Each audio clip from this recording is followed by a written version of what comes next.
Serial में आने वाला है एक नया ट्विस्ट। जी हाँ, अब यहाँ पर अनुपमा ने अपनी आखिरी सांसें ले ली हैं और ये पता लगने के बाद तो सभी घर वाले बहुत ज़्यादा शौक हैं।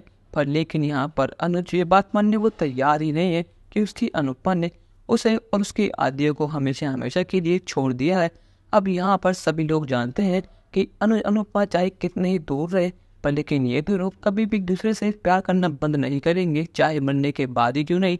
पर लेकिन यहाँ पर अब कान्हा जी भी चाहते हैं कि अनुज और अनुपमा फिर से एक हो जाएं और इनकी मान की लव स्टोरी पूरी हो जाए, क्योंकि इन दोनों ने 6 साल तक बहुत कुछ सहा है। और अब यहाँ पर कान्हा जी की कृपा से अनुपमा को होश आने वाला है। और यहाँ पर ये देखकर डॉक्टर्स भी हैरान हो चुके हैं कि ये तो चमत्कार हुआ है। कान्हा जी ने इनकी प्रार्थना सुन ली और इनको जीवन दान दिया। यहाँ पर जैसे ही अनुपमा की आंखें खुलती हैं, वो सीधे अपने अनुज का नाम लेती है। वो कहती है कि मेरे अनुज और आदिया कहाँ हैं। यहाँ पर किसी चमत्कार से कम नहीं है कि अनुपमा मौत के मुंह से बाहर आ गई।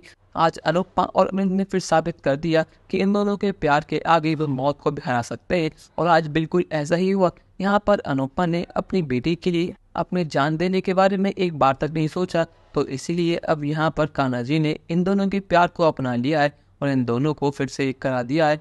यहाँ पर जैसे ही अनुपमा को होश आता है, डॉक्टर्स भागे भागे बाहर आते हैं और वो कहते हैं कि आपके पेशेंट को होश आ चुका है, आप चाहे तो उनसे मिल सकते हैं। यहाँ पर अनुज भागे भागा अनुपमा के पास जाता है और उसे गले से लगाता है। यहाँ पर अनुपमा बहुत रोती है और अनुज देखकर बहुत ज़्यादा खुश है कि उसकी अनुपमा उसके साथ है। यहाँ पर सभी घर वाले तो बहुत ज़्यादा खुश है। आद्या कहती है कि मम्मी आप ठीक तो है ना। एक पल के लिए तो हम सब बहुत डर गए थे, आपने सोचा भी है कि हम दोनों आपके बिना कैसे रहेंगे। यहाँ पर पॉप्स और मैं आपके बिना कुछ भी नहीं है। अगर आप हैं तो सब कुछ है, अगर आप नहीं हैं तो हमारी दुनिया पूरी बर्बाद है। आपसे हमारा सब कुछ शुरू है और आपसे ही सब कुछ खत्म है। और यहाँ पर आद्या की बात सुनकर अनुपमा बहुत ज़्यादा खुश है कि फाइनली उसकी बेटी ने उसको अपनी माँ मान लिया है और दिल से अपना लिया है। यहाँ पर मेघा भी आ पहुंची है और मेघा को अपनी गलती का एहसास है। वो कहती है कि अनुपमा मैं तुम्हारे लिए बहुत ज़्यादा खुश हूँ कि तुम बिल्कुल ठीक हो चुकी हो, पर लेकिन मुझे पता है कि इन सब की जिम्मेदार सिर्फ मैं ही हूँ।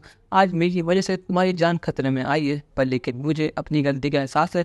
तुम जो कहोगी मैं वो करने को तैयार हूँ, पर लेकिन मुझे अब इस बात का एहसास हो चुका है कि मैं कितनी गलत थी और तुमने साबित कर दिया है कि तुम दोनों कितना प्यार करते हो छोटी से, और तुम्हारे और अनुज के बीच कितना प्यार है कि तुमने आज मौत को भी हरा दिया। मैं खुद पुलिस के पास जाकर अपना गुनाह कबूल कर लूंगी और फिर खुद जेल चली जाऊंगी। ये तुमसे मेरा वादा है, जो मैंने करा है मुझे सजा उसकी मिलनी चाहिए। और यहाँ पर वीरेन बाहर रहकर हमारी बेटी को ढूंढेंगे, पर लेकिन यहाँ पर अनुपमा साफ माँ कर देती है। वो कहती है कि नहीं मेघा जी आप कहीं नहीं जाएंगी, जो आपने करा वो सिर्फ एक माँ का प्यार था, पर लेकिन आप फिक्र मत कीजिए, हम सब मिलकर आपकी बेटी को ढूंढ लेंगे। और यहाँ पर इस खुशियों में 4 चांद लगाने के लिए मुक्कू भी आ चुकी है। यहाँ पर मुक्कू को जैसे ही पता लगा कि उसकी भाभी की तबीयत खराब है, तो वह भागी भागी यहाँ पर आ गई। और जब वो देखती है कि उसकी भाभी बिल्कुल ठीक है, तो उसकी आंखों में आंसू होते हैं। वो अनुपमा को गले से लगाती है और कहती है कि भाभी आप ठीक तो है ना। पर लेकिन यहाँ पर मुक्कू के मन में बहुत सारे सवाल हैं कि आखिर इन सालों में ऐसा क्या हुआ था जिससे भाई की ये हालत हुई, और आज पूरा का पूरा कपाड़िया एम्पायर बरखा और अंकुश के पास क्यों है। अब क्या यहाँ पर मुक्कू और अनुपमा मिलकर अपना कपाड़िया एम्पायर वापसी ले पाएंगे या फिर नहीं? अपनी राय हमें कमेंट सेक्शन में जरूर बताइएगा और चैनल को अब तक नहीं कि सब्सक्राइब तो कर लीजिए। धन्यवाद।